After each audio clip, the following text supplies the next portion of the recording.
చిత్తూరు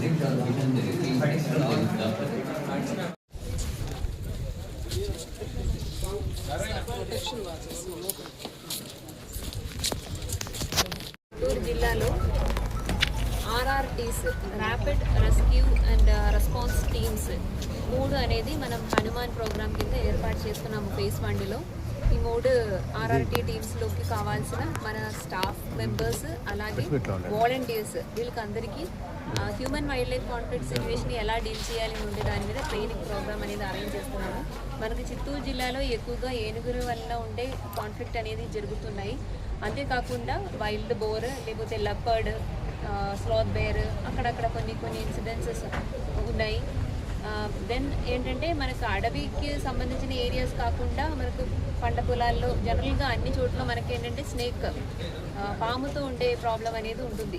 పాము కాటు మనకు పొలాల్లో పనిచేస్తూ ఉండేవాళ్ళు లేకపోతే ప్లాంటేషన్లో పనిచేస్తూ ఉండే వాళ్ళకి రెగ్యులర్గా జరుగుతూ ఉంటాయి.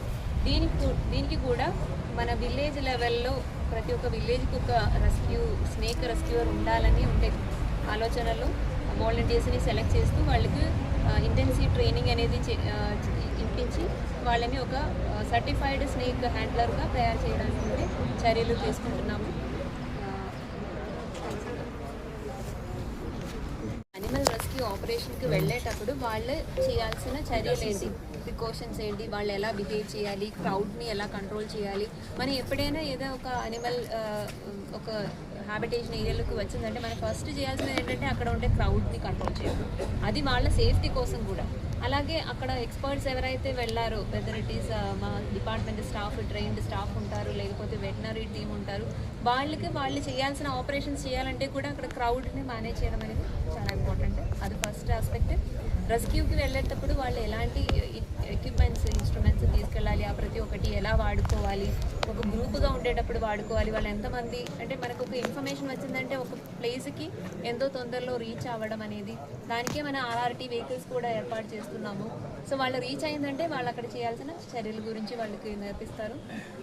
మళ్ళీ నేను చెప్పాను కదా స్నేక్ రెస్క్యూవర్స్ అంటే అది ఇంట్రెస్ట్గా ఆల్రెడీ కొంత ఎక్స్పీరియన్స్ ఉండే వాళ్ళు కూడా ఉన్నారు. వాళ్ళని ప్రాపర్గా వాళ్ళు కూడా ఏంటంటే స్నేక్ రెస్క్యూ చేసుకునేటప్పుడు స్నేక్కి కానీ వాళ్ళకి కానీ అక్కడ చుట్టుపక్కల ఉండే ఎవరికి కానీ ఏ ఇబ్బంది లేకుండానే ఆ యాక్షన్ అనేది చేయాలి. మళ్ళీ స్నేక్ని రెస్క్యూ చేసేసుకుని వీడియోలు చేసుకుని అన్ని చోట్ల ఒక స్టార్ హీరోయిక్ యాక్టివిటీ లాగే ప్రచురించడం ఇవన్నీ కూడా అంత కరెక్ట్గా ఉండే పద్ధతి కాదు. ఆ పద్ధతి ప్రకారంగా ఎలా చేయాలి అనేది వాళ్ళకి ట్రైనింగ్ ఇస్తాం.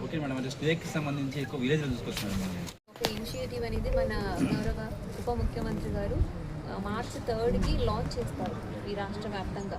సో ఆ ప్రోగ్రామ్లో మనకి ఏంటంటే హనుమాన్ యాప్, ఒక మొబైల్ అప్లికేషన్ కూడా వస్తాయి.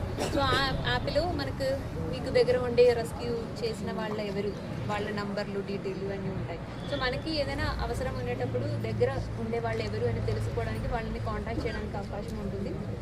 అది అందుకు ప్రతి విలేజ్లో మనకు ఒక వాలంటీర్ని తయారు చేయడం కుదిరితే మనకు దగ్గర ఉండే వాళ్ళు మనకి ఎంతో తొందరలో మన దగ్గరికి రావడానికి అవకాశం ఉంటుంది కదా. ఇప్పుడు మండల స్థాయిలో మనం ఒక్కరు అనుకుంటే ప్రతి విలేజ్ లెవెల్లోనే మనకి స్నేక్ రిలేటెడ్ ఇష్యూస్ అనేది ఎక్కువగా జరుగుతుంది.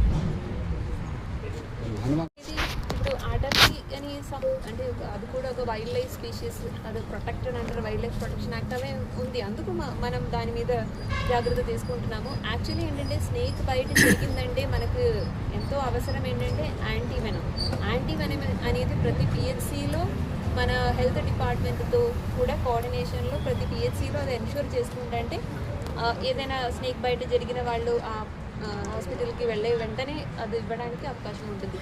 అలాగే ఇంకా ఫ్యూచర్లో పర్మిషన్ తీసుకుని మనకి రెస్క్యూ చేసిన వాళ్ళు లేకపోతే ఫారెస్ట్లో స్ట్రెయిన్డ్గా ఉండే వాళ్ళు, రేంజ్ ఆఫీసర్స్ వాళ్ళ దగ్గర కూడా కొంత యాంటీవెనమ్ అనేది స్టోర్ చేసేసుకుంటే మనకు అది ఎంతో తొందరలో యూజ్ చేయడానికి అవకాశం ఉంటుంది. మామూలుగా మనకు కంట్రీలో కూడా చాలా ప్లేసెస్లో ఎలిఫెంట్ క్యాంప్స్ ఉన్నాయి. సో అక్కడ ట్రైన్డ్ ఎలిఫెంట్స్ పబ్లిక్ డిస్ప్లేకి అది తయారైన తర్వాత మనం అది స్టార్ట్ చేసేసుకోవచ్చు. మన క్యాంప్ అనేది మనకు యానిమల్స్ని మనం వేరే క్యాంప్స్ నుంచి అంటే మనకు వచ్చిన యానిమల్స్ కూడా 2 యానిమల్స్ ఒక క్యాంప్ నుంచి, ఇంకా 2 యానిమల్స్ ఇంకొక క్యాంప్ నుంచి మనకు కర్ణాటక గవర్నమెంట్ ఇవ్వడం జరిగింది. వాటి మధ్యలో ఉండే కోఆర్డినేషన్, వాటికి ఉండే ట్రైనింగ్, వాటిని రెస్క్యూ ఆపరేషన్స్కి బయట తీసుకెళ్ళడం ఇలాంటి చర్యలు జరుగుతున్నాయి. పబ్లిక్కి కూడా కొద్దిగా అమ్యూనిటీస్ అనేది కూడా మనం ఆ క్యాంప్లో రెడీ చేయాల్సిన అవసరం ఉంది. మనం ఆల్రెడీ పర్మిషన్ కోసం అడిగి ఉంది, ఎంతో తొందరలో పర్మిషన్ వస్తాయని అనుకుంటున్నాం.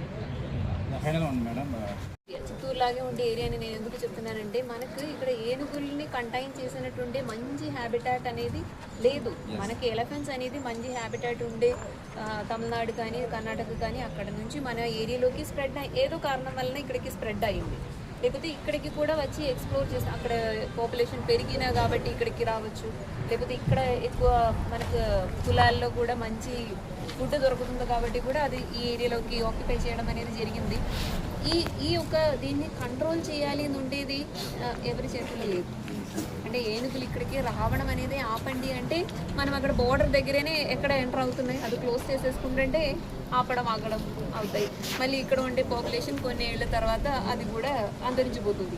అలాగే మనం ఆపడం అనేది యాక్చువల్లీ మనం ఏంటి వేరే దేని ఎకాలజికల్ ఇంపార్టెన్స్ దీని గురించి అన్నీ ఆలోచించకుండా చూస్తే మనం ఎక్కడ నుంచి ఎంట్రీ అవుతున్నామో ఎంట్రీ పోయిన మొత్తంగా క్లోజ్ చేసేసేయాలి. ఎంట్రీనే ఆపేస్తే మళ్ళీ ఇక్కడ ఉండేది రావడం అనేది లేదు కదా. కానీ మన ఈ ల్యాండ్స్కేప్లో ఇప్పుడు మనం ఆంధ్రప్రదేశ్ గవర్నమెంట్ ఏం చేసామంటే ఈ ఏరియాలోకి ఏనుగులు ఈ ఏరియా వాడుతున్నాము అని చూసుకొని మనకి ఈ ఏరియాలో ఉండే అడవి ప్రాంతం ఏదైతే ఉందో వాటిని అన్నిటిని కలిపేసేసి మనం ఒక కౌటిన్య వైల్డ్ లైఫ్ శాంక్చురీ అనేది డిక్లేర్ చేయడం జరిగింది. యాక్చువల్లీ కౌటిన్య వైల్డ్ లైఫ్ శాంక్చురీ అంటే అదొక ఆరఫ్ ఏరియా మాత్రమే. ఎక్కువ వైల్డ్ లైఫ్ రిచ్గా ఉండే ఒక హ్యాబిటాట్ లేకపోతే ఏనుగులాగే ఉండే యానిమల్కి అదేంటంటే ఒక మైగ్రేటరీ యానిమల్ అన్నమాట. దానికి ఒక రోజు కావాల్సిన ఒక 200 kg ఫుడ్ కావాలి ఒక రోజు. ఆ ఫుడ్ ఎలా తినేదంటే ఒక్క ప్లేస్లోనే నిలబడి అది 200 kg తింటే ఆ మొక్క కానీ చెట్టు కానీ అది అప్పటికే చనిపోతుంది. సో అందుకు అది ఎక్కువ దూరం నడిచే తింటాయి. ఒక్క రోజులోనే అది 8 కిలోమీటర్స్ 15 కిలోమీటర్స్ 20 కిలోమీటర్స్ ఇలా తిరిగి తింటాయి. అడవిలో ఉంటాయి. అప్పుడు ఆ అడవి కూడా అంత ఆరోగ్యంతో ఉంటేనే ఏనుగులాగే ఉండే ఒక యానిమల్ని అది దానిలో కాపాడగలము. బట్ మన అడవి ఏంటంటే అంత క్వాలిటీగా ఉండే అడవి కాదు. యాక్చువల్లీ ఇది ఏనుగు హ్యాబిటేటే కాదు. అందుకు మనకి ఇక్కడ ఉండే పంట పొలానికి రావడం అనేది ఉంటున్నాయి. మన అడవి ఆరోగ్యాన్ని పెంచడం కోసం హ్యాబిటాట్ ఇంప్రూవ్మెంట్ యాక్టివిటీస్ అనేది ప్రతిసారి మనం చేస్తూ వస్తున్నాము.